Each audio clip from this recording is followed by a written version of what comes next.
Rod Serling. You're listening to the Zero Hour. Suspense.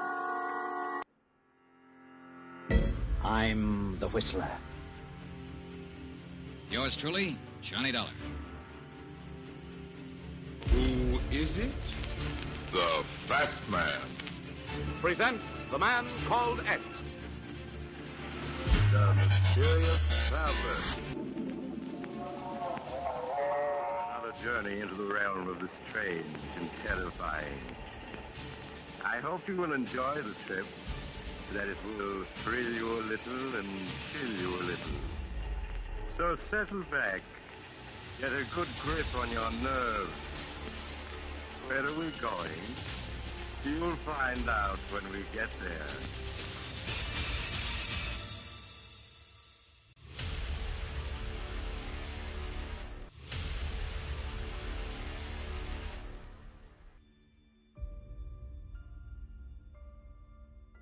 Hello everyone, and welcome to Drama and Theater, brought to you by Duane Old Time Radio.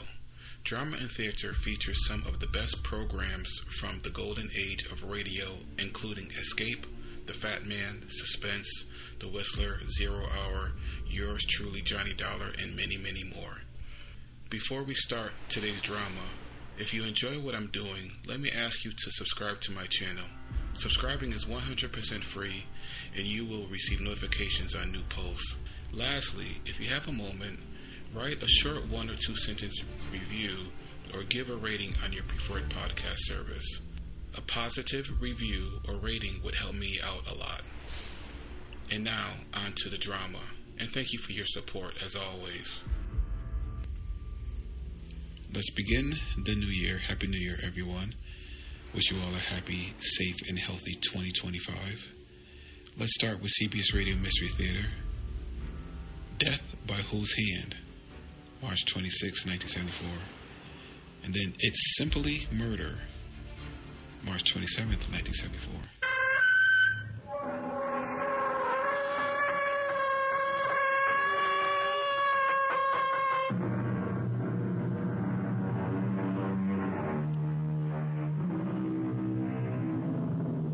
Come in.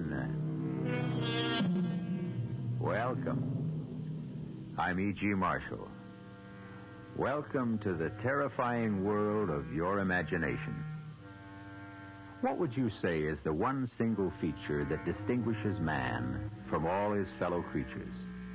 His brain? Speech? His ability to walk erect? The fact that he's the only living thing that kills for any other reason than self-defense or food? None of them. Something much more simple. A phenomenon shared only by our cousins, the apes. The human hand. This is a gripping, eerie story of a pair of... how best to describe them? Superhuman... unique... no, perhaps best. A pair of immortal hands. Our mystery drama, Death by Whose Hands, was written especially for the Mystery Theater by Ian Martin and stars Stefan Schnabel and Robert Drivus.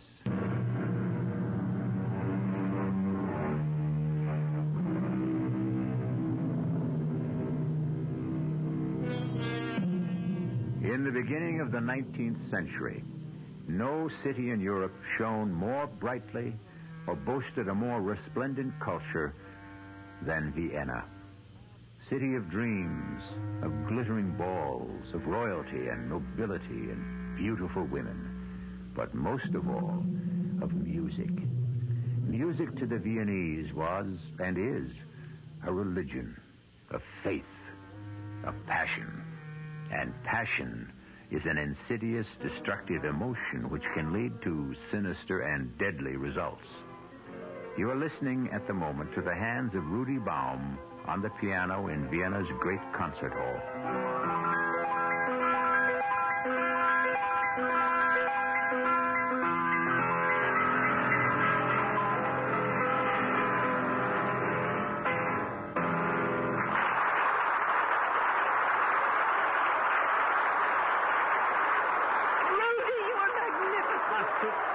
Listen, they're calling for you. encore. I have nothing left. My hands are too tired. Right, my boy. You must not strain them at any cost. Let's go to my dressing room. Rudy, Papa and I wanted to take you straight home to supper. I must go to my room at the university and change first. I am wringing wet. Oh, the touch of your hands. From the whisper of Mozart to the thunder of Beethoven. Oh, we must protect those hands. As a doctor and your future father-in-law, I will make that my business. Well, I intend to be a little part of that legend, you see. Magnificent, Rudy. Du hast wirklich glänzend gespielt. Yes, you were at your best, my friend. It was a remarkable debut. Remarkable. Well, it was a success beyond our wildest dreams. Beyond mine, I must admit. Rudy, I'll drive you back to the university. No, we can drive, Rudy. Oh, Papa, there won't be room for 5 in the carriage. Well, you and I, Helga, Rudy, and Franz. You are coming to our little supper and celebration, aren't you, Franz? I wasn't sure I was invited. Rudy, best friend and fellow pianist.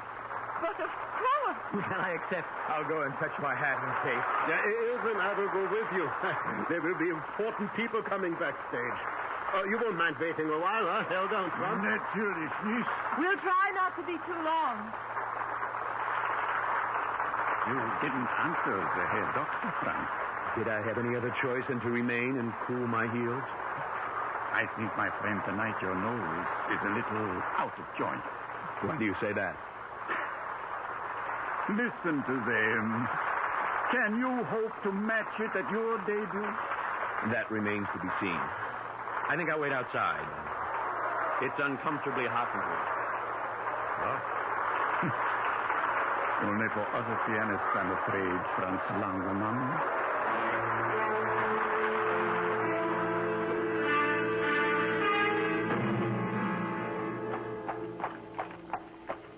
Big night for you, Rudy. No, it's only the beginning. I'm sure of that. Oh, but you're right. It is a big night. It's the start of everything I've worked and slaved for all my life. You wouldn't understand. Why not? Haven't I done the same? You? How could you know what I've suffered? You started with everything. I with nothing. I'm poor. I'm short. I'm not downright ugly. At least I'm no tall, handsome, elegant dandy like you. But I've got it all in these hands of mine now. I've got the girl. I've got her father as patron. And soon I'll have all the rest. The money, the fame, the clothes. I've beaten you, Franz. I've beaten you. And I did it all with my talent, with thee. All right, Rudy. All right.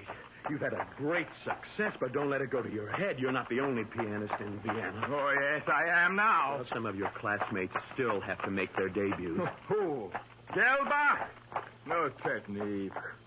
Struck is here, made of tin. Brungel, he's all thumbs. And me? You are nothing. You've no tone, you're wooden, you're stiff. You play like a music box. I ought to stop this carriage right now and throw you out. Go ahead, we're almost there. No, I'll do you this one last favor. We'll get there as fast as I can so I can get rid of you for good. Yeah. Hey, look out, Franz. The streets are icy. It's your big night. I'm only giving you something else to thrill about. There's a curve ahead. That wagon has stopped blocking the road. Franz, look out! Look out! Listen! The carriage is tipping!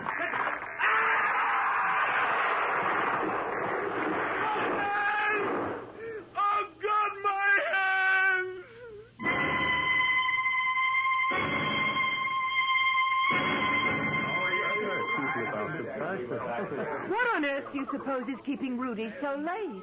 So impatient to announce the engagement, huh? Well, of course. Why not? It's not easy to be the wife of a man who belongs to the public. Oh, but I can't wait to be married to Rudy. To travel with him everywhere, to be feted by the great, to have kings and queens lavish praise and honor on us. There isn't much warmth in the light from reflected glory. What warms a woman is love. Oh, really, Papa? I'm getting exactly what I want. But I do wish... Seien Sie bitte, verzeihen Sie. What is it, Helga? What is it? Bitte, Herr Doctor, may I see you alone? No, I want to hear also. There is an inspector of police downstairs. Police? There's been an accident. We are both needed at the infirmary. An accident? To whom? I don't know But how. Speak up. If it concerns Ilse, she'll have to know sooner or later. Herr Longemann's light carriage collided with a heavy wagon. Franz has been badly hurt. And Rudy? Were his hands injured? No. He has a concussion only. Well, we'll go immediately. Is he conscious? No. Oh. Catch her, Helga. No, I'm all right. I'm not going to faint. I'm going with you to the infirmary.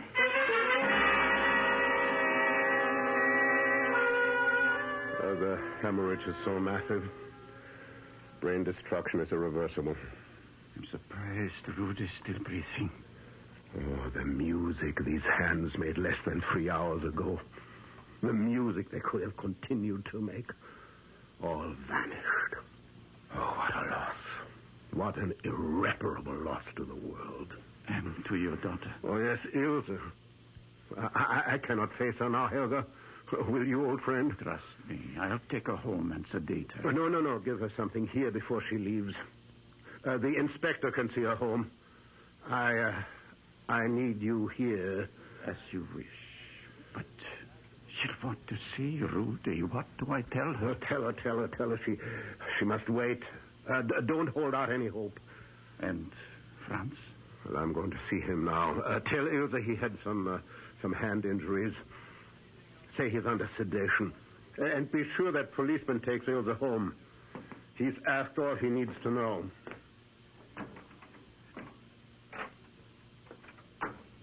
It's all right here, Doctor. I'm awake.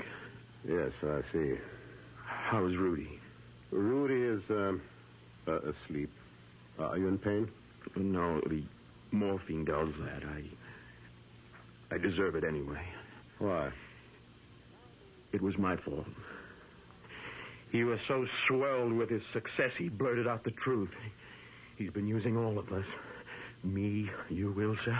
He informed me he had no use for me anymore. Of course, he still needs you and Ilse. Oh, I don't know why I'm even saying this, mein Herr. Rudy has no need of any of us anymore. You said he was He's dead. He might as well be. What does that mean? His skull was fractured. He has had massive intracranial bleeding. His brain is damaged beyond repair. In a sense, he's still alive. Medically, he's dead. It's only a matter of time till the rest of him dies, too. And I am the one to live. Yes. You will live. My hands, how bad are they? When the wagon ran over them, the right one was severed, was moribund, devoid of all life by the time you were brought here. And the other? Crushed beyond hope. If it can be saved from amputation, at best it will be a withered, motionless claw. Oh, why wasn't I the one to die? I can never play the piano again. There is one way you could. How? If I gave you Rudy Baum's hands.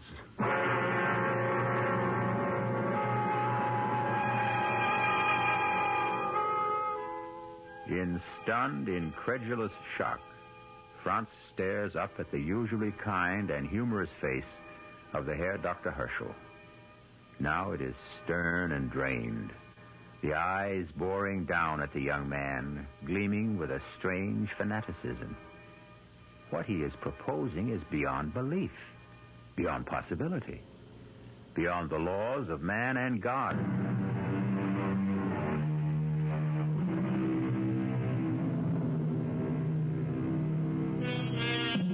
The year is 1804. Vaccination has been discovered 8 years before, but anesthesia will not even be conceived of till 1842. The only antidotes against pain are alcohol, opium, and a man's determination. And Franz Langerman lies in a bed in Dr. Herschel's private infirmary facing a transplant infinitely more complicated than anything medicine has dreamed of today. Rudy's hands. But he's still not dead. At the moment his heart stops to beat, we can take them, still alive and pulsing. Could it work? Could I use them as hands? I don't know, Franz. I know only you have nothing to lose. If the transplant fails, you will be no worse off than you are now. And if it succeeds? If it succeeds, you're a musician. What better tools could you have to create beauty in music than the fingers and the hands of Rudy Baum? Very well. If Rudy is gone, I agree.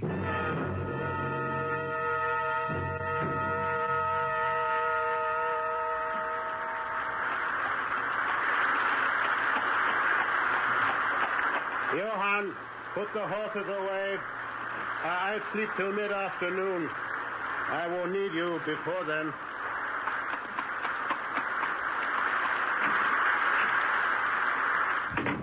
Papa! Oh, Ilse. Well, what are you doing up so early? Early? It's almost 9 o'clock. How is Rudy? Oh, what can I say, Liebchen?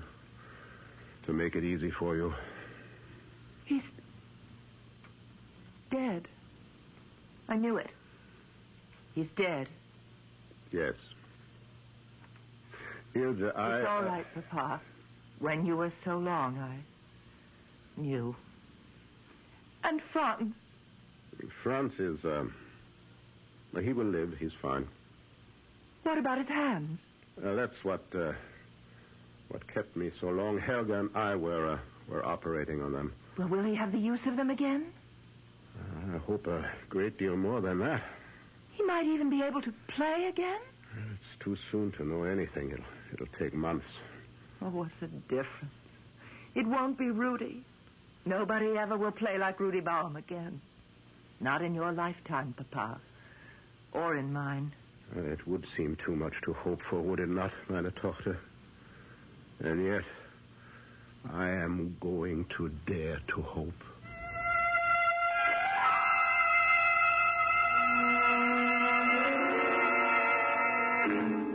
Awake now and no sign of gangrene? Yes. Yes, there seems to be circulation in all the fingers, but no sensation yet. The nerves need time to regenerate.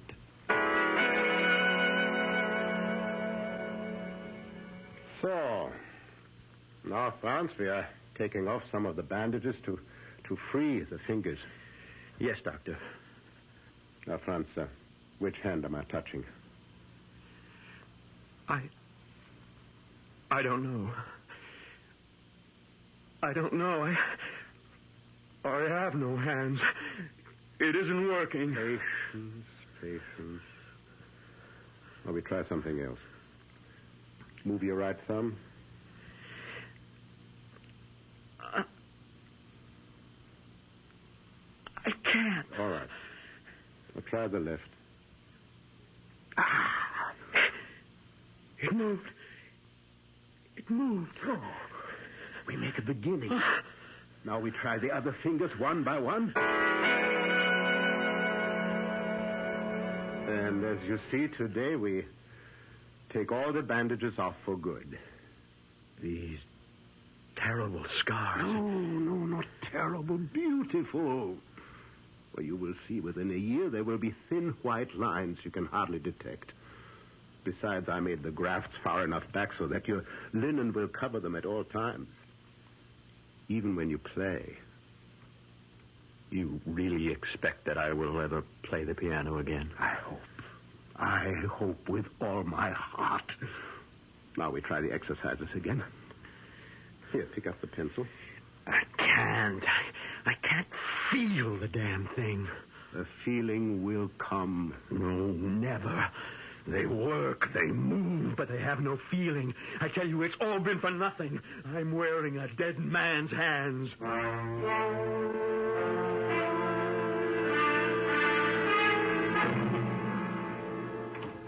Guten Morgen, Franz. Morgen, liebe Herr Doctor. How do you feel today? Oh, I haven't had any pain in them for the last 2 or 3 days. Well, the first part is over. We are going home. Home? I will not go back to the Schloss. It is too big, and with my family gone... Of course you don't return to the castle. You're coming home with us. Ach, no, Mynheer, I cannot impose on your hospitality. I insist. You are my patient, you're my protege, and my prodigy.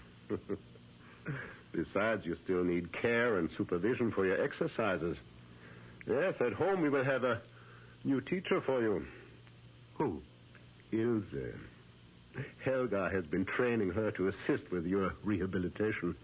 Does Ilse know about the hands? No. No one knows that secret. Save you and I and Helga. No one does ever know.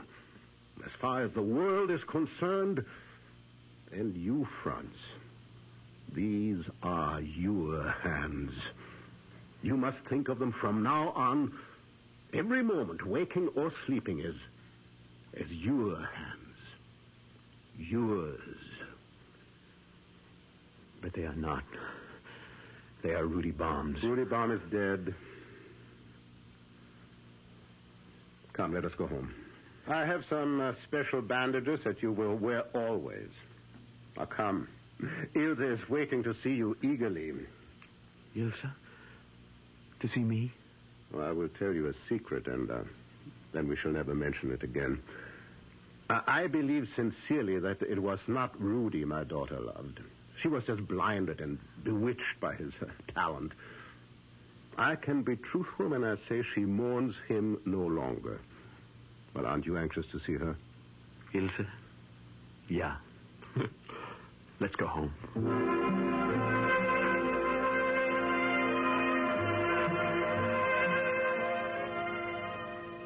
Guten Tag, Franz. Ilse, I didn't hear you come in.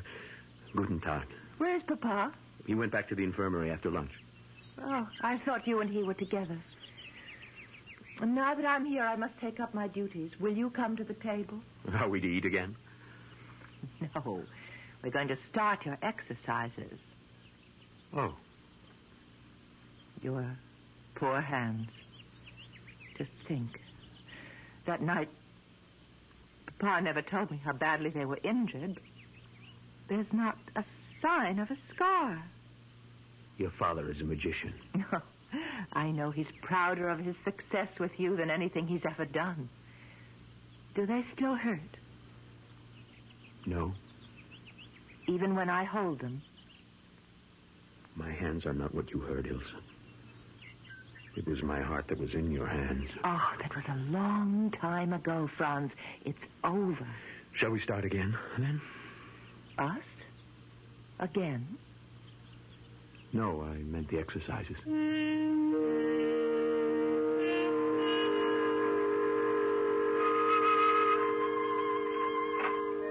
Morgen, Franz. What are you doing here in the music room? Ilse, suddenly, yes. I feel that my hands may be ready to try again. Then try it. Ilse, forgive me.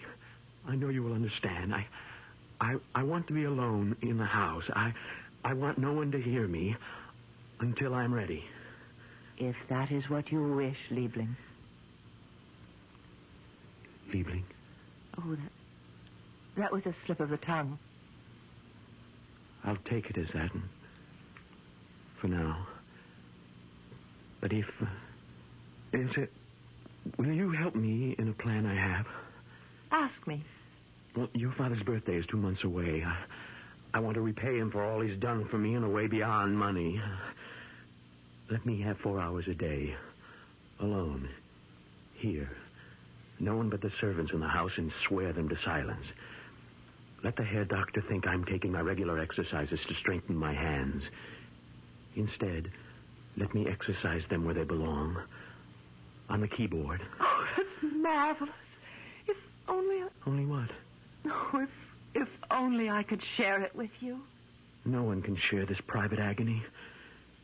Liebchen, yes, I will call you that, and I hope that I have the right to.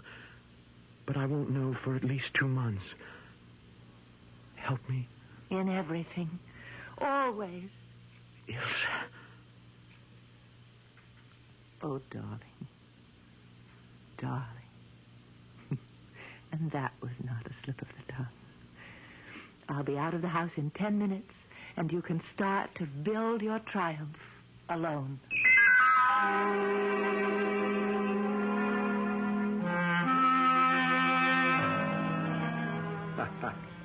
A dinner fit for a king and a birthday cake made for an emperor.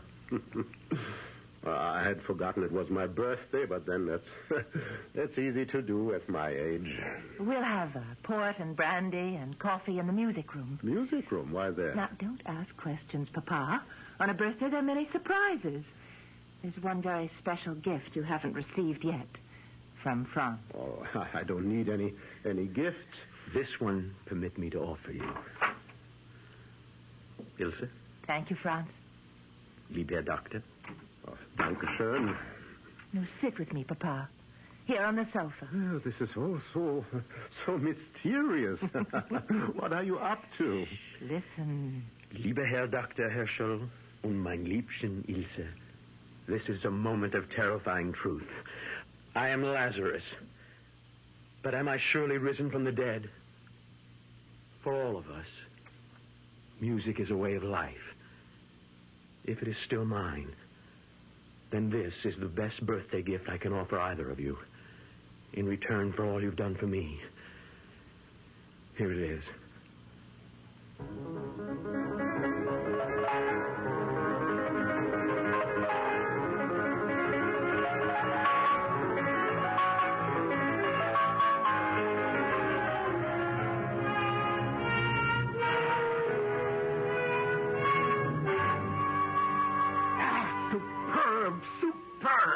It was magnificent. I've never heard it played better. To live for moments like these. Oh, Franz, how can I thank you? But this is not just for me. You will concertize. Oh, of course. He's going to set the world on fire. And that's the other birthday present we have for you, Papa. What? More? Franz is not only your prodigy. He's going to be your son. We're going to be married. Oh, at last. Well, this is not my birthday. It's the beginning of the world.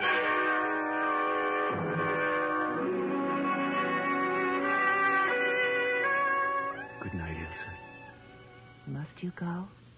Time enough for us. This is his celebration. Let us wait for ours.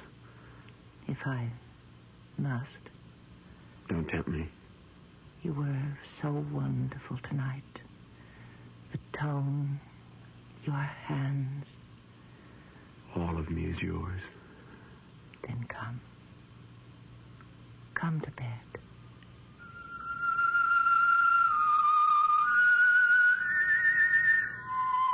Ilse. Oh, how sweet you sleep. Your hand in mine. Where are my hands? What? Who stole my hands? Rudy. You, Franz. You stole them. No, Rudy. No. Try to use them, Franz. Try to borrow my talent. Try to win the world and grasp it in your hands. Only you won't. Never. Never. Never. You are nothing except for my hands. And they will never belong to you.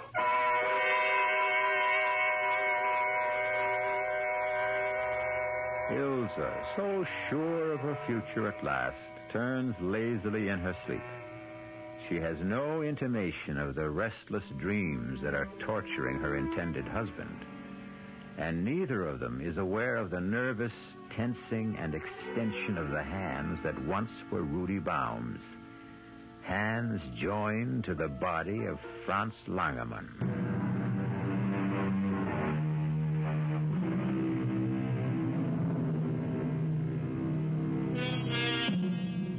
The debut that fall of Franz Langermann was sensational.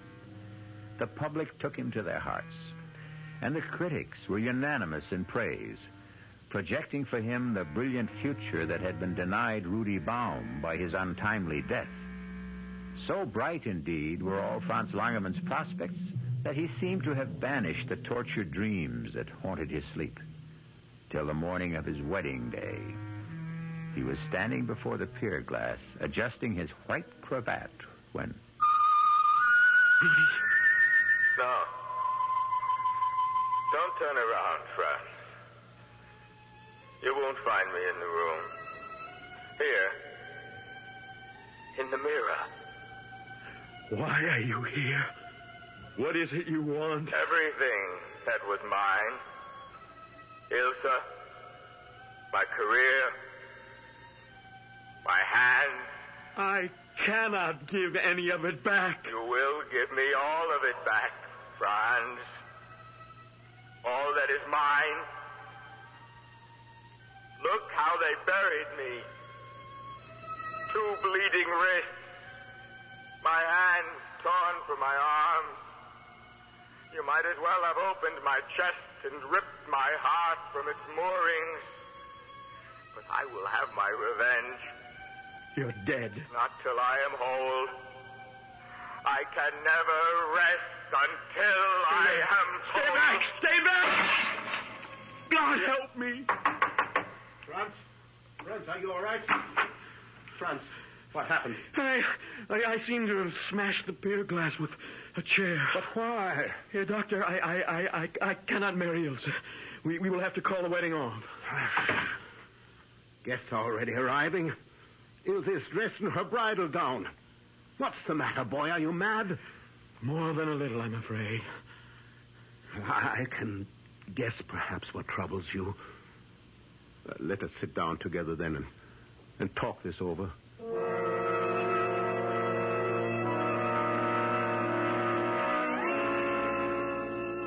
So Rudy has been haunting your dreams, and now today his specter appeared in the mirror?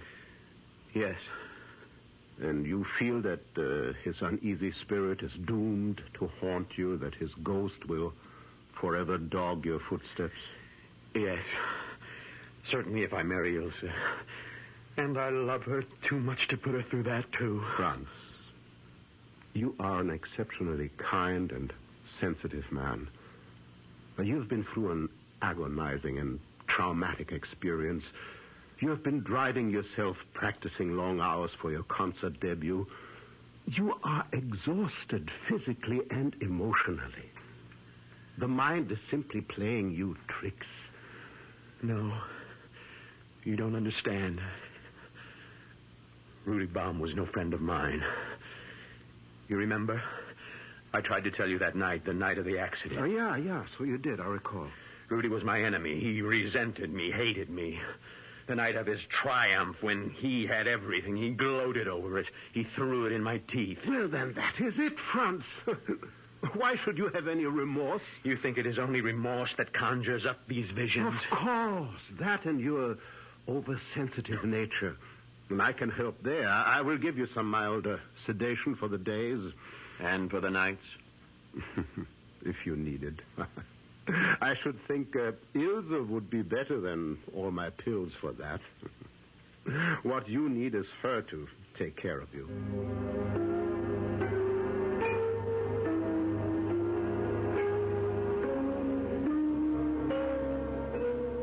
Ilsa, Franz, welcome home. Oh, Papa, it's good to be back. It's good to see you here, Doctor. So, now, tell me all about the tour. It was brilliant, marvelous, unbelievable. Standing ovations everywhere. France was the lion of the hour. He looks like a rather tired lion. Oh, just need a couple of days' rest. I must look a fright after that long carriage ride. You'll excuse me while I change. Oh, I forgot. We are to give a special concert recital for the Emperor at Schönbrunn. Imagine, our own Emperor. Well, she is wildly happy. Yes, Ilse thrives on all the social life. Well, you don't seem to share her enthusiasm. Oh, my God, how can I? Oh, come on, Franz. It's not so bad to be wined and dined. The important thing is to remember it's a tribute to your genius. My genius? Do you really think it is I they applaud? Who else? These. That's what they come to worship. And who makes them work? Not I. I tell you, they have a life of their own. Do you think I could attack the Beethoven Emperor as though notes exploded from one of Napoleon's cannons? I tell you, they are beyond my control, and it is driving me mad. I want to play my own music, be my own man. These may be the hands of a genius, but Lord help me, they are not mine. I never want to play the piano again.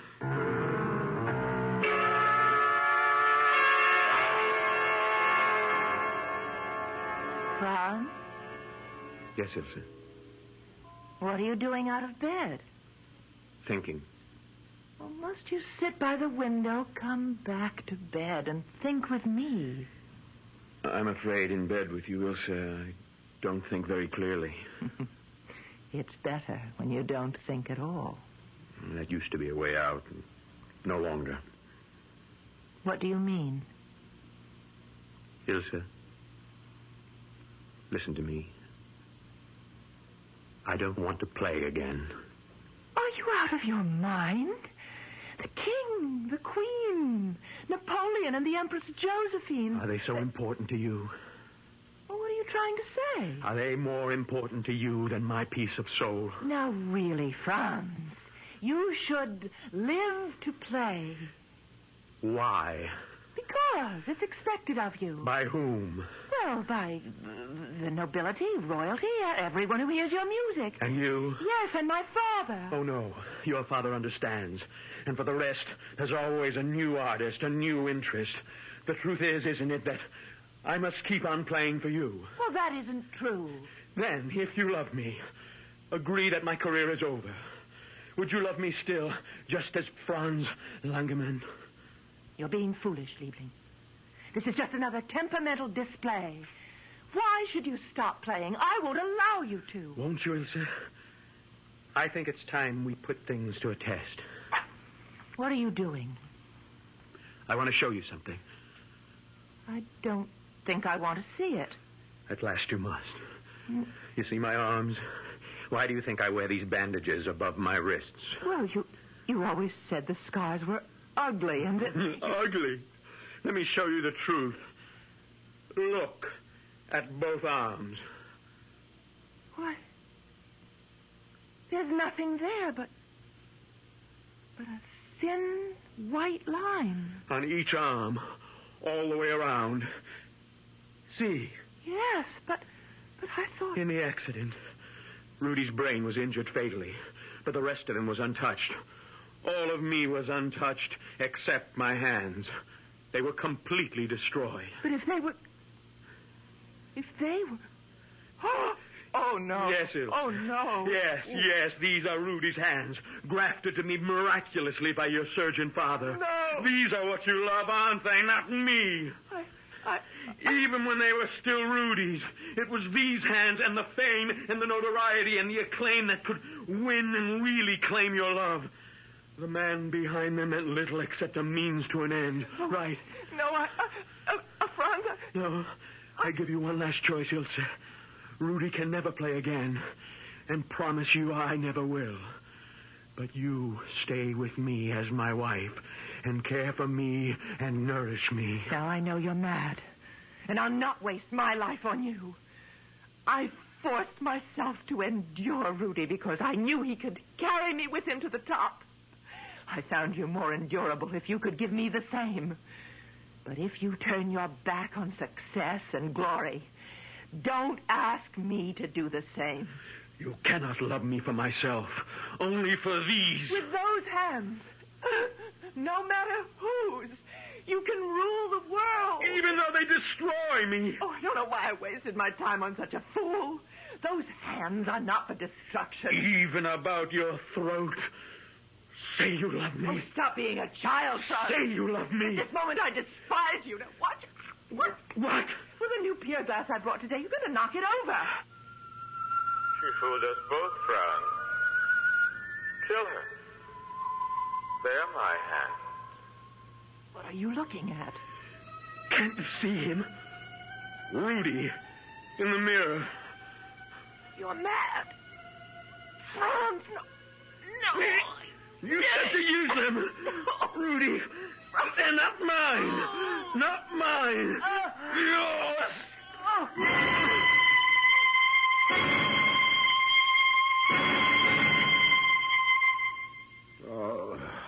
Now what is there to do? Police will come, Franz. You will be hanged. What does it matter? Nothing can bring Rudy or my daughter back. But I was as guilty as anyone in this. I wanted to save a rare musical gift for the world. And I was tempted in the operation to play God. And now there's only one thing to do. What? Poor Ilse must have fought. Your face is damaged. Now we must ransack the apartment. Well, I will take enough valuables away with me, then I will say I came to visit you and that I found my daughter and you, and then that I rushed out for the police.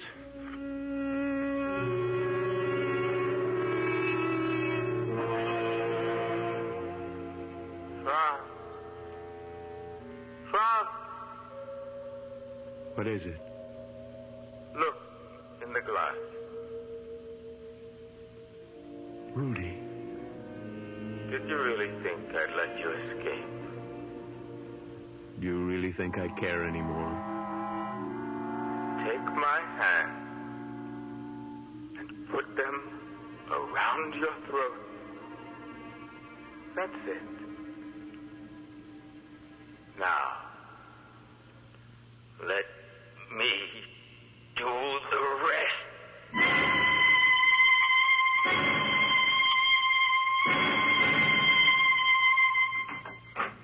So I came to visit my daughter and her husband and found them, as you see.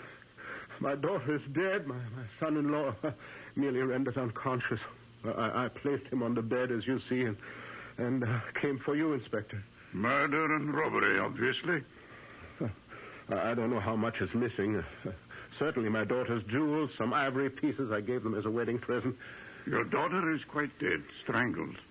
How is the young man? Oh, some facial wounds, possible concussion, and... What is it here, Doctor? Franz! Franz, he has been strangled, too. Tongue protruding, face livid, marks on throat. Not much doubt. Some kind of maniac, it looks. Gott im Himmel. What is it? A maniac, all right. Look. Cut right off above the wrist. He has no hands.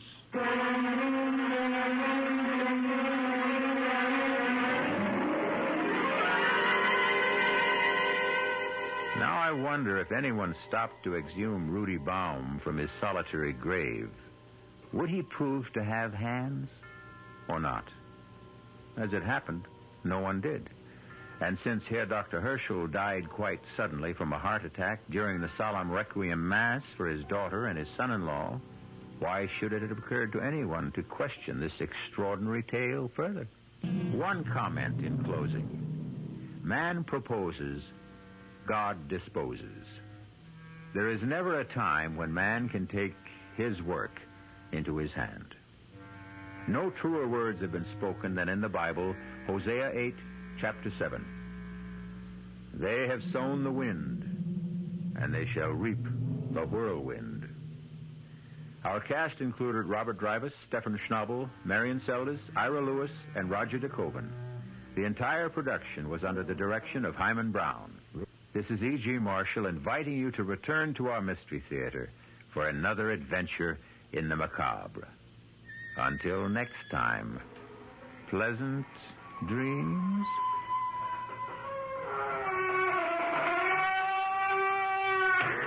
The preceding Mystery Theater program was furnished by the CBS Radio Network. This is WOR New York and RKO General Station. At the time signal 8 o'clock, here's John Scott with the news.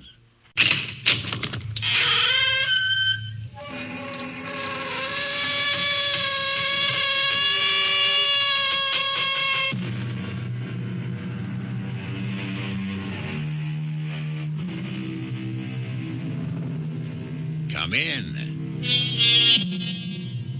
Welcome. I'm E.G. Marshall. Welcome to the world of terrifying imagination. The fear you can hear. This is the story of a natural-born loser. Within the quietest and most retiring of the genus Homo sapiens, there lurks a tiger, as indeed it lurks in all of us. It takes only the right combination of intolerable pressures, unfulfilled dreams, and the opportunity to escape the first and realize the second, to make even the worm turn, which is just what happened to Henry Green. I do a lot of dreaming. When you're married to someone like Florence, you got to do something. But I never figured any of those dreams to come true. Revenge dreams, you know, like, "It is the decision of this court that you, Florence Green, be removed to a suitable place and hanged by the neck until you are dead." Maybe it's hung. I never remember, like, "It's all right, Dr. Willoughby. I know you did your best to pull us through, but it's God's will that prevails in the end. Florence is gone forever." Someone yaks at you like Florence and steps on your toes everything you want to do and has to be on you every moment and won't let you out of the house alone. I'm telling you, it's simply murder. So I dream a lot about my wife just not being. But I never thought of actually causing her not to be. I never really meant to end up a murderer.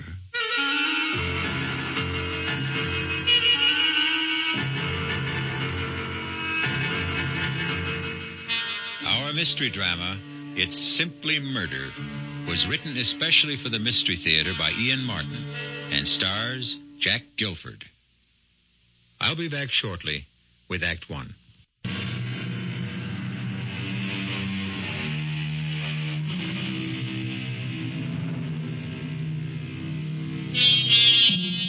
One of the simplest and most fiendish devices to drive men mad is the Chinese water torture. The slow drip of water, second by second, minute by minute, hour by hour on the forehead. Unending, inescapable, inexorable. Henry Green's life was like that, both in his work and at home. Did you wash up all your breakfast dishes? Yes, Florence. You left the spoons up so they drain? Yes. Put out the garbage? Yes. And you cleaned out the sink? Yes, Florence. You wrung out the sponge? Yes. Look, I just... Don't you move until I'm finished talking to you. Now, look, I want you right straight home here after the bank closes tonight. Well, some of the boys... Oh, don't give me any some of the boys. But just a drink to say bon voyage. Look, you'll have all the bon voyage on the cruise when we leave tomorrow. Although don't think there'll be any drinking going on there either. There's enough money being spent on this vacation now. It's the first real vacation we've taken since our honeymoon. And we wouldn't be having it if I hadn't made you save for it. I didn't start saving the money for the cruise. I know. You wanted to save it for a smelly, dangerous, noisy old motorcycle. Well, I wasn't having any of that. I always wanted one. All my life. Oh, stop it. You're too old for one now anyway. How do you know what? What was that? I said, now, do you know that I've got to leave or I'll be late for the bank? Well, don't forget to pick up the suitcase. What suitcase? Your old one that Travers' luggage is repairing. Oh, all right. And mine to come right home after... Watch out for the cat! Ouch! You clumsy fool, you stepped on him. I didn't. He tried to run out of the door and he bit me. Serves you right. He knows you don't like him. Once I left the house, I always tried to put Florence out of my mind. And the best way to do that was to think about Sherry Woods. Not that I could do any more than think about her, because she was Mr. Mercer's day and night, if you know what I mean. But more and more, I guess I was getting to the dangerous age, because I sure did a lot of thinking about Sherry. That's 10, 20, 30, 35, 40, 45, and 1, 2, 3, 4, 5 makes 50. Thank you, Mr. Robinson. See you next week. You haven't any more customers, Henry. Close your window. Why, Sherry, Mr. Mercer wants to see me? I want to see you. Meet me in the conference room. Of course, if you say so, but what's wrong? Everything. As far as we're concerned. Unless maybe we have the nerve to try to put it right. Anyway, it's something we can't talk over here. Meet me where I said.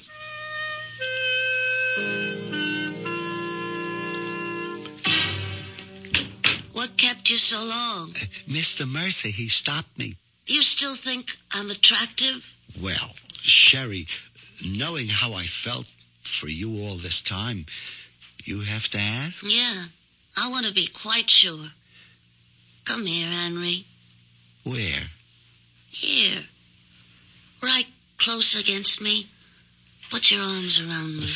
Suppose someone should come in. I slipped the automatic lock on the door before you came in. We're quite safe. I don't feel that way. I meant from being interrupted.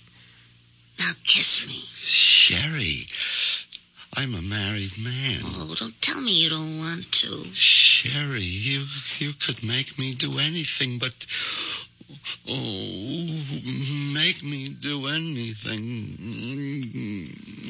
All right, that's enough. Oh, I never kissed anyone like this. It's a good thing you'd be arrested.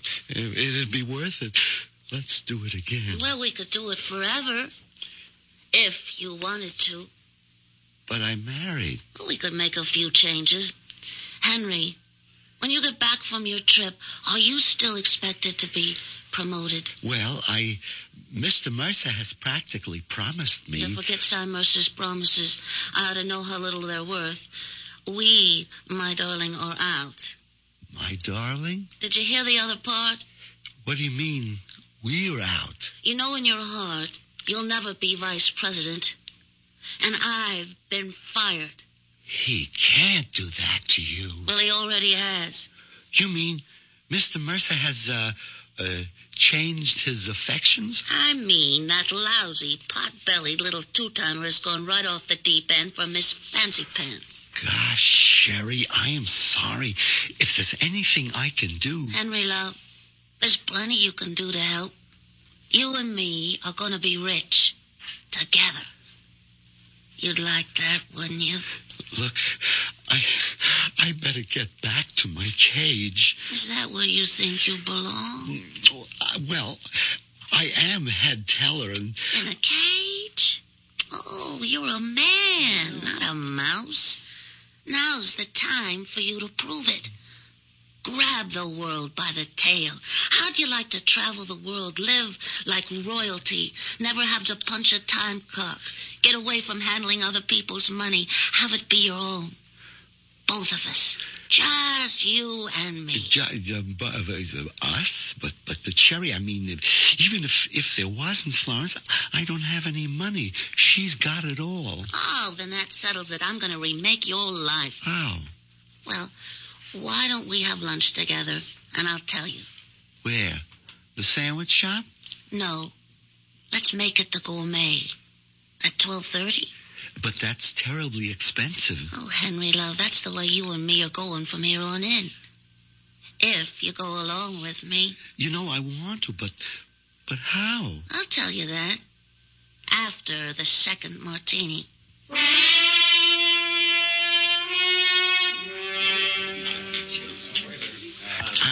I don't think I've ever had 2 martinis in a row. Certainly not in the middle of the day. Well, that's the whole trouble with you, Henry. You haven't really lived. That's because I haven't wanted to. Well, if you really want, you gotta take. I guess we both learned that today. We sure did. The boat sailed for both of us. Yeah, well, there's another boat sailing tomorrow that I'm more interested in. It's the one I wish I was taking with you. Oh, but what could I do with Florence? Yeah, well, that's what we're going to discuss. We are? The best way to get rid of your wife. It's what we both want, isn't it? Florence would never give me a divorce. And even if she did, she'd want a big alimony. And I just couldn't afford you, Sherry. Well, I won't deny I'm expensive, but you could easily afford me. How? Cy Mercer and his new lady love are leaving early for a weekend in Bermuda. Monday's a holiday. They won't be back till Tuesday morning. It won't be till then that they discover the money is missing. What money? The money in the teller's drawers. How much do you think it adds up to? Well, it's the end of the month. Payday for most people. The deposits have been heavy, somewhere between $600,000 or $700,000. Why? What do you want to know? I just wanted to know how much we're going to steal. Shh. It's all right, dear. No one's listening to us. I'm not listening to. You must be mad. Steal it for what? For us to enjoy the rest of our life together. Together? What about Florence? Yeah. What about Florence? I just can't wish her dead, you know. Well, I don't see why not. You mean kill her? How many times have you wanted to? Almost every day. But that's different. I would never do anything about it. Not even for me? It isn't that. I wouldn't know how. Anyway, it's all impossible. Why? But it takes 2 keys to close and open the teller's vault. Mine and Mr. Mercer's. Oh, you mean this one? How did you... Well, I told you he was leaving early. He gave me his key to close the vault tonight with Mr. Schaefer. But Schaefer doesn't have the other key. I have. Yeah, but Cy thinks Schaefer's going to have it because he's instructed me to tell you to give it to Schaefer and tell him we'd be locking up while you're gone. So we have full access to the money. Yeah, until the outer door is closed with the time lock. And then the vault can't be opened until Tuesday. But I'd be trapped on the ship out at sea, and then Henry, after you've taken the money, you never get on that ship. I've always wanted to take a cruise, and Florence wouldn't... There isn't going to be any Florence, Henry. Remember? But where could we hide? With enough money, you can hide anywhere. You'd shave off your mustache, get contacts instead of those wire-rimmed glasses, a mod wig. I'd cut my hair short, dye it blonde, and get a nose bob, and put on a little weight in the right places. We'd be new people. I always wanted to have a beard. So, all right, grow a beard. Florence would never let me. Listen, Florence won't be around to object. Would I really have to kill her? What other way around is there? None. The trouble is, I wouldn't know how. Well, I've thought of that, Henry. Here. What is it? It's a bottle of sleeping pills. Just dissolve them in a nice hot cup of tea for Florence. What more do you want? I think I'll have another martini. I couldn't believe it was me sitting at an expensive restaurant, drinking in the middle of the day, and planning to murder my wife. Then I started in to think about the 20 years I'd already had with Florence and the 20 or more I still might have to spend with her. And killing Florence began to make sense. Maybe. I stole a look at Sherry, who was powdering her nose. It looked pretty good to me like it was, and I didn't see where she didn't have enough in all the right places to start with. That's when I made up my mind. Florence had to go.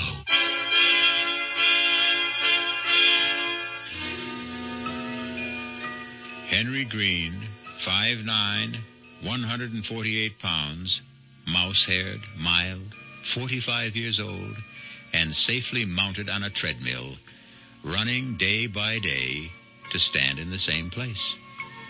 A man in a cage, both at work and at home, but now in the grip of the mating urge, a tiger. I'll be back shortly with Act 2.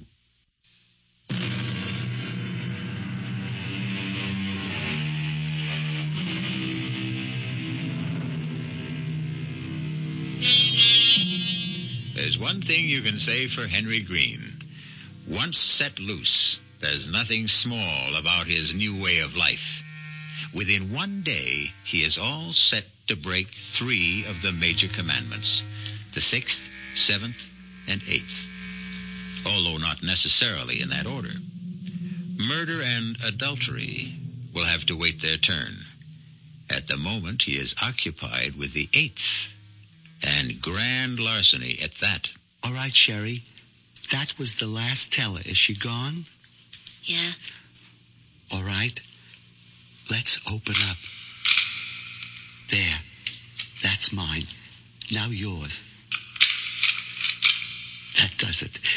Now get the suitcase from behind the desk while I open the vault. Here it is, Henry. Put it flat on the floor and open it. You hand me the money, and I'll pack it in. Hope there's enough room for all of it. Just take out big bills and leave the chicken feed. No. Better take everything. Empty drawers are easier to handle. What is it? Somebody's coming. Hide the suitcase. Get the vault door. Give me the bag. Oh, well, all closed up, Miss Woods. Time to go. Why, Miss Burpee? Forget something? Oh, and Mr. Green, honest, I'm just so embarrassed. I sure hate to ask you, but... But what? Well, there's something I want to check in my teller's drawer. Would you please open up the vault? What? Yeah, but we just closed up. We can't. Oh, you gotta. I have to know if it's missing. Is what missing? My engagement ring. You see, I usually take it off and put it in the drawer till I go home, and... tonight, I forgot to take it out. Well, can it wait till Monday? Oh, we're off. Well, Tuesday. Oh, no, I got dates with Horace over the weekend, and you'd have a fit if I wasn't wearing it. Besides, I've got to be sure if it is there.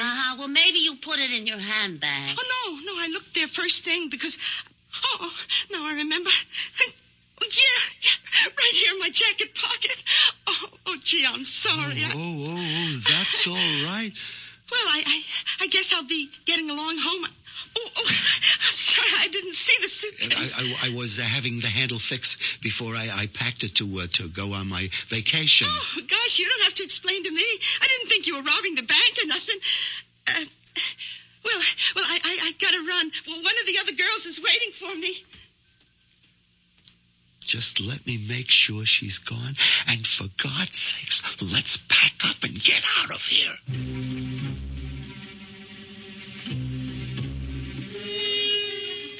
We were both shaking like we had a fever after that run-in with Bird Brain Burpee, but somehow we managed to pack the money in the bag and close the outside door with a time lock.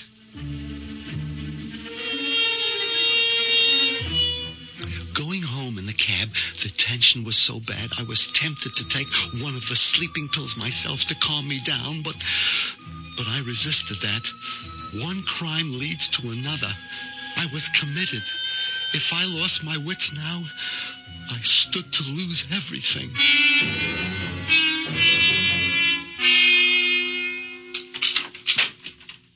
Well, it's about time you got home. I had to close up the bank. At least I see you remember to bring the suitcase. I'll take that. No, I mean, I'll do my own packing. You can't even fold a bath towel. Well, this time I'll show you. I want you to get a little rest, dear. I'll take care of myself. No, I'm not going to argue.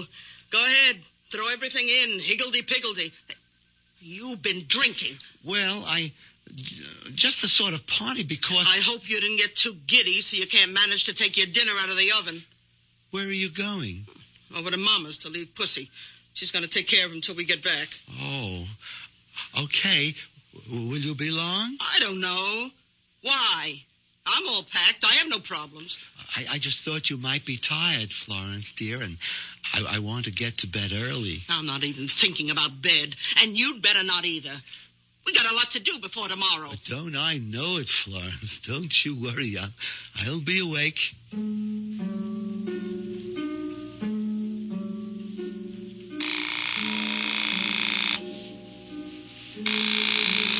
Hello?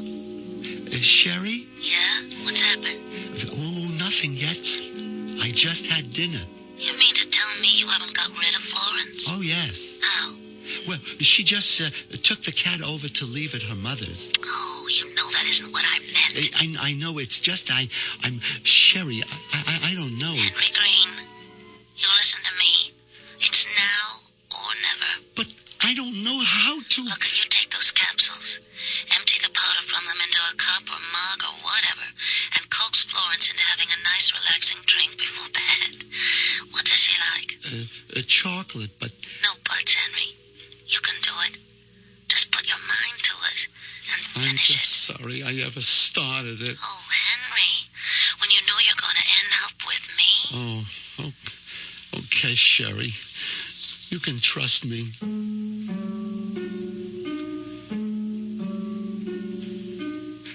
It took a couple of shots from the Christmas brandy bottle Florence kept hidden in among her foundation garments to keep me going till Florence got back from her mother's. Luckily, by that time, she seemed tired herself, and we were finally ready for bed. Did you lock the front door and put out the lights? Florence, how'd you like a nice cup of cocoa before you go to bed? Put you right off to sleep. Oh, I'd love it. I'll get it for you. You can't. I used up the last yesterday. But you got it. I mean, wouldn't you like something to drink? Oh, well, I did get a little bit of a chill coming home. I'll take some hot tea. Oh, yes. Hot tea will be just right.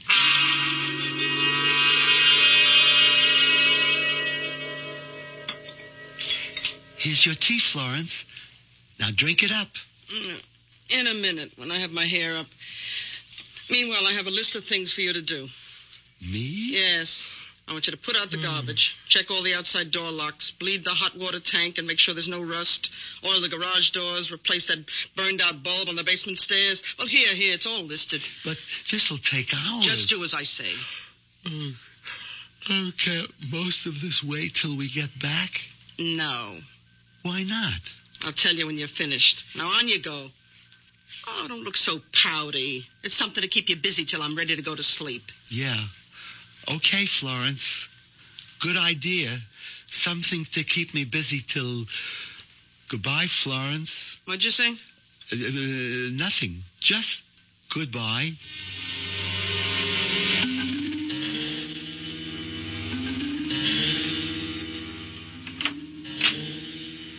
Florence? What is it? Oh, my God. What is it, Henry? Nothing. I just thought you were asleep. No, I just can't relax somehow. Too many things on my mind. What was it you were going to tell me? Oh, that can wait. Oh, I wish I could sleep. Wasn't the tea any help? Oh, that. I poured it out. You forgot the sugar. Poured it out? I yelled and yelled for you, but you didn't answer. I must have been outside. Anyway, it tasted terrible, and it was cold, so I just poured it down the sink. Well, how'd you like to bring me another, but with sugar? It's too late. Why? It's only just after 10 o'clock. Yes, I guess I'm so tired. Okay, Florence, I'll get you another cup.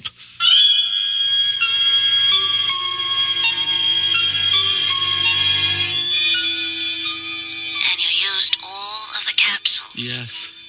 Now, what do I do? There's gotta be a way. How? Tell me. I haven't got a gun. I wouldn't know how to use a knife. We haven't got a rope in the house. There isn't even any string. And I haven't got the courage to even consider a blunt weapon. Oh, why did I ever get into this? Look, if you had a razor, couldn't you? A razor? I don't even use a safety razor because blood makes me nauseous. Just electric. That's it. Electricity. Take out a fuse and... I wouldn't go near the fuse box. I'd probably electrocute myself. Gas. Have you got a gas stove? Oh, great. All I have to do is say, Florence, I just robbed the bank because I'm in love with Sherry Woods and we need you out of the way, so would you please just stick your head in the unlighted oven so I can smother you? What's that? The tea kettle. Blowing the whistle on me. I guess it's only the first. Wait a minute. Smother. A pillow. Oh, Henry, that's it. A pillow. A what? You know, like Laurence Olivier in that picture where he had the black face and he held the pillow over his wife's face and then, it was by Shakespeare. Yeah, Othello. Yeah. I might just be able to manage that.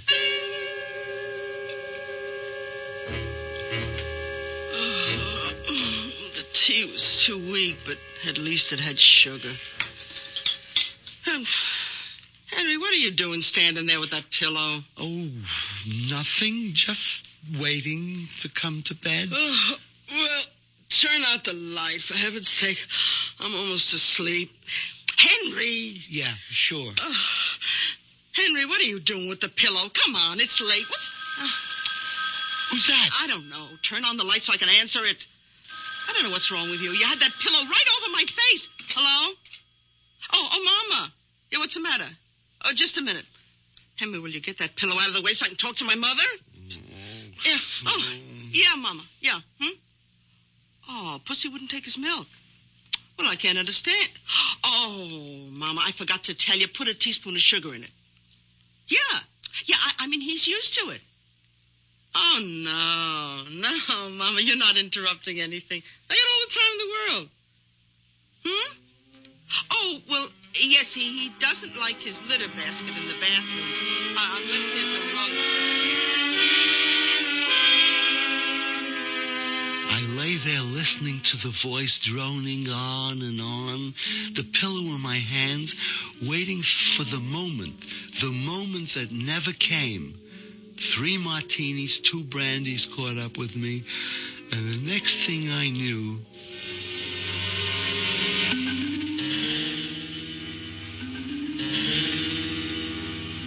You fell asleep. Sherry, I was bushed. I was just knocked out. And when Florence starts talking to her mother, you just don't know. Oh, never mind that now, Henry. What are we gonna do? I don't know. Is Florence still in bed? No, she got up before me. She's in the bathroom. Oh, I tell you, Henry, I don't know what to say. I've been up all night, half out of my mind, waiting to hear. Hold it. Henry, where are you? What is it? It's Florence. She's yelling for me. I'll have to call you back. Henry! Okay, Florence. I'm coming. Henry, I declare I could shout my lungs out and be dying and I couldn't get you to help. I'm here, Florence. What is it? Open the door and come in. Oh, come right over here to the end of the bathtub. What's wrong? I have this terrible cramp in my foot. Oh, it's killing me. Massage it quick, please. Like that? Not the left when you pull the right. That's it. Oh, grab it and rub. Oh, be careful, idiot. Don't pull it towards you. You almost had my head underwater. You want to drown me? Suddenly, after all the trial and error, the hedging and the fudging, there it was. All I had to do was grab both feet, pull and lift up, and Florence was helpless and gone. Murder could never be made more simple.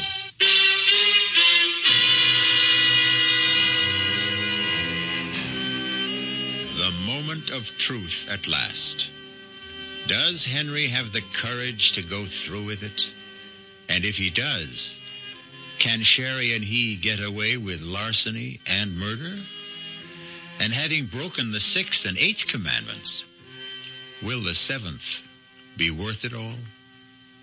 Those are questions to be answered shortly when I return with Act 3.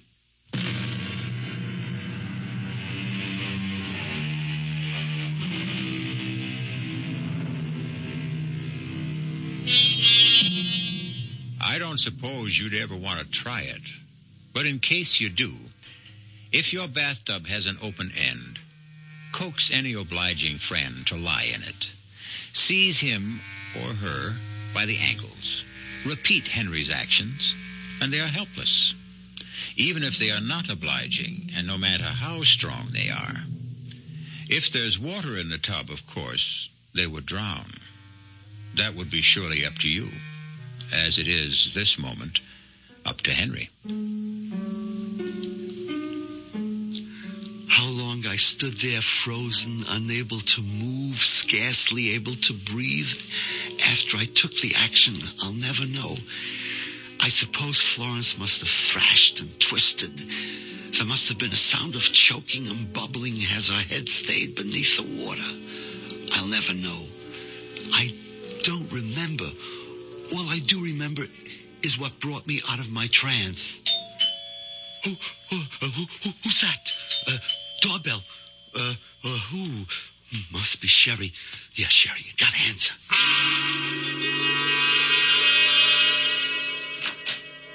Hey there. Are you Mr. Green? Why, yes, I am. Sal Basso here. Okay to move on in? I beg your pardon?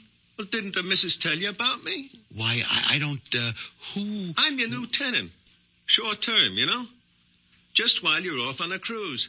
And that's my family out there in the wagon. My wife rented you our house? Yeah. For the 3 weeks till our house is being painted. Just got the painter started today. Hey, wait a minute. Nothing wrong, huh? I mean, I paid in advance. Mr. Basso. Basso. Yes, Basso. You're sure that... Well, just let me talk to your wife a minute. We can get it all straightened out. There's no need for that. It's just Well, I wouldn't want to have to kick up no fuss, you know? I mean, I got the painter started. My whole family and clothes moved out. I mean, I wouldn't want to drag no lawyer or like that into this, but... Oh, no, there's no question of that. I'm sure if my wife, as a matter of fact, I do recall she said she had something to tell me. You see, I got the receipt right here. That the missus' handwriting? Yes, that's Florence's handwriting, all right. It's just we've been a little delayed in getting out of the house, and if you could give me a couple of hours... Oh, sure. I am a bit early. Hey, I'll tell you what. There's a horror film in the shopping center movie house. Now, I'll take the family there and give them a thrill and come back in, say, a couple hours, okay? And tell the missus to have a good time on that cruise. And she shouldn't fall overboard or get drowned or nothing like that. Hello? Henry. Oh, I thought you'd never call. Listen, baby, I'm all packed. I'll hop in a cab and come to your house. You better be ready with the bags and money, and we'll leave for the airport in the first plane. What? Why not? She what? Rented the house? Well, so what's the difference? Why can't... All right, Henry. All right. Don't get excited. Yeah, not on the phone. I'll be right over. I won't. We'll figure out something. After I hung up the phone, I went upstairs. There was something I had to do for Florence before Sherry got there. She was heavier than I thought, and it took me some time to dry her and get her dressed. It helped since she had all her traveling clothes lying on the bed. By the time I had her propped up in the slipper chair, I was soaking wet and shaking all over. By that time, I knew what I had to do. I opened the door to the basement, turned on the light, and went downstairs. Over in the back corner was what I was looking for, an old wardrobe trunk that used to belong to Florence's father. It was covered with dust and mildew, but I wiped it off with a rag and dragged it across the cellar and up the steps. I can't. She's so heavy. Just a few steps more. That's it. Now we can get her in the trunk. I still think we should have cut and run. Easy now. Get her so she's sitting on the stool inside. We wouldn't have had time to get away. The Basso's 6 or 7 kids, they'd have been all over this house. Nowhere to hide, Florence. That's it. Now, to get it closed. I'll hold. You push. There. Henry, are you sorry? I don't know. I'm numb. I'll try to make up to you for it. I did it for you. The crazy things a man can do. Well, at least you're free. No, not yet. Florence may be dead, but we still haven't gotten rid of her. Oh, I wish. Yeah, so do I. Just look at me. I'm an absolute frump. Well, Florence was a bit bigger than you. A bit? If I had a twin, she'd fit in here, too. I can't go out like this. This'll cover you up. What is it? A raincoat. We're in luck. It started to rain.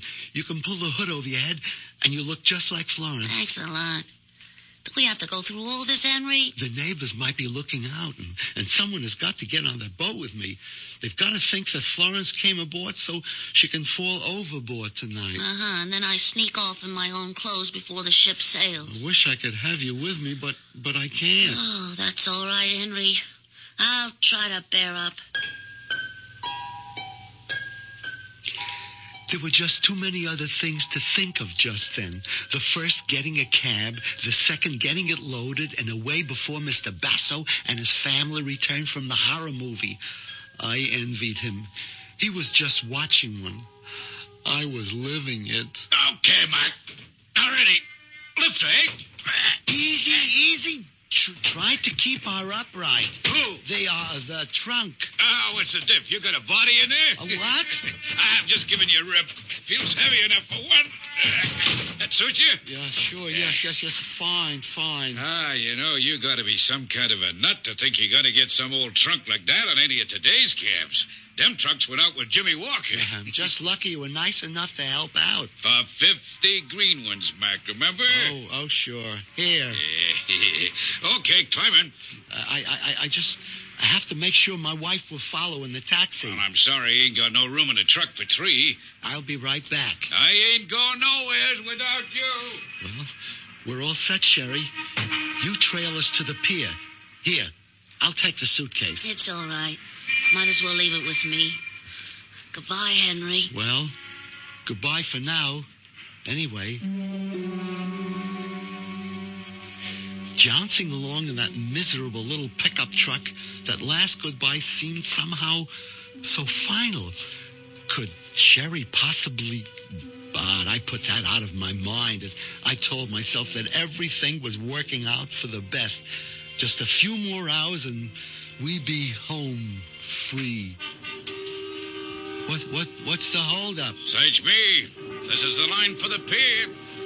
Hey, you want I should go find out why it's jammed up? Nothing moving? No, Hey, wait a minute. Here's a cop coming along your side. Officer? All right. Knock off the horns. Yeah, mister. I'm trying to make a cruise ship that's sailing in about a half hour. That's fine, citizen. Then you're right where you belong. Just stay in line. But why? What's wrong? Nothing for you to worry about, I'm sure. Just some nut phoned in a bomb scare. Now, we got to search all baggage going aboard. You want to really help out? You can. Open up that trunk you got so the bomb squad can check you out. But I can open that trunk. My wife has the keys. Okay. So where's your wife? Was she... she's in a taxi right behind her. There wasn't room for her. What taxi? Oh, be a son of a gun. That one just pulled out making a U-turn. Stop her. Hold it, mister. What's going on Hey, grab here? this little trum, officer. I should have known he was off his trolley right from the beginning. No. Take it easy, mister. You ain't going nowhere. Here. I bet there's a bomb in that trunk. A bomb? Yeah. There isn't any bomb. Let me go. Sherry! Sherry!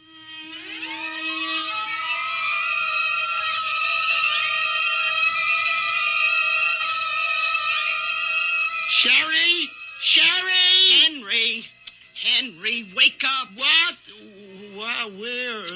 Florence, where am I? Oh, I'm not surprised you don't know.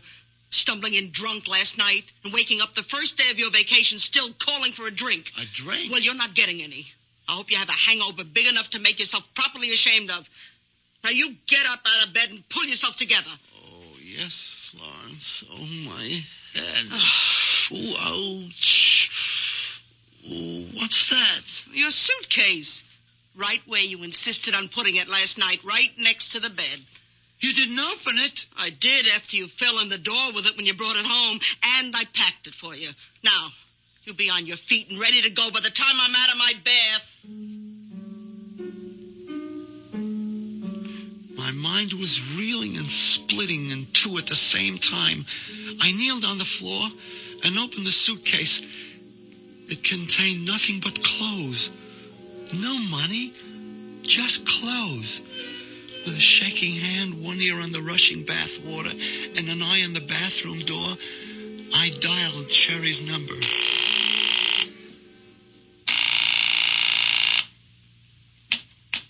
Yes? Sherry? Who's this? Henry. Henry who? Henry Green. Oh, hello, Mr. Green. I was going to call you a little later. I should think so.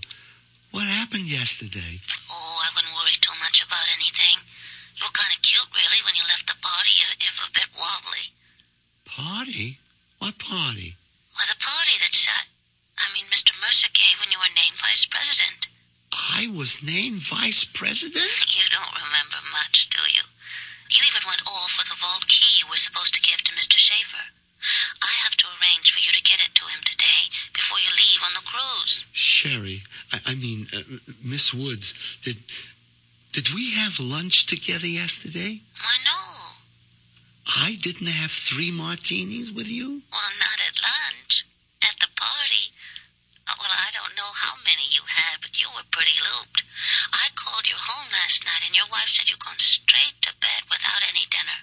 So, it was all a dream. What did you say? Nothing, Sherry.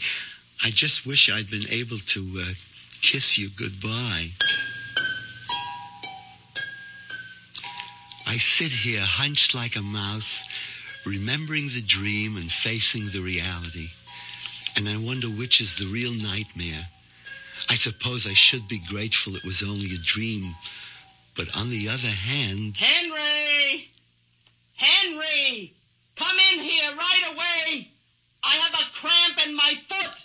I need you!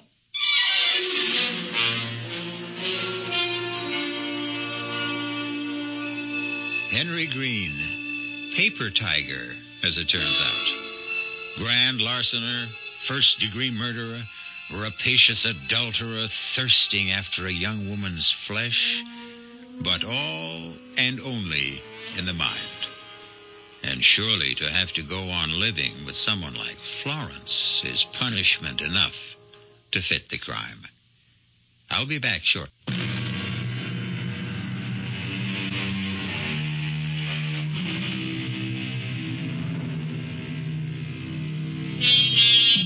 The wish is father to the thought.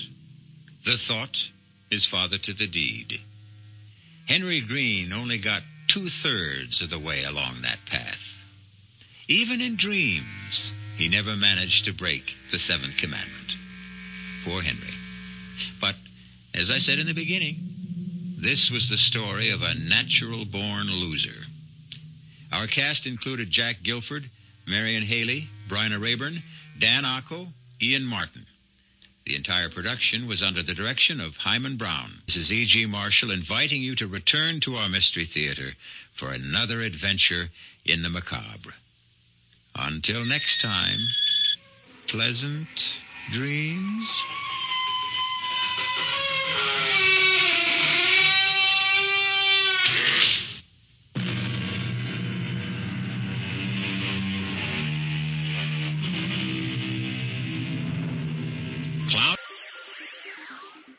Thank you for listening to and showing your support for my podcast.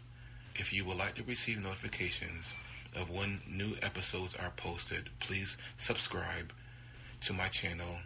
Subscriptions are 100% free, and they really help me get an idea of how I'm doing. Well, hope you enjoyed, and until next time, stay safe, wish you well, and as always, peace.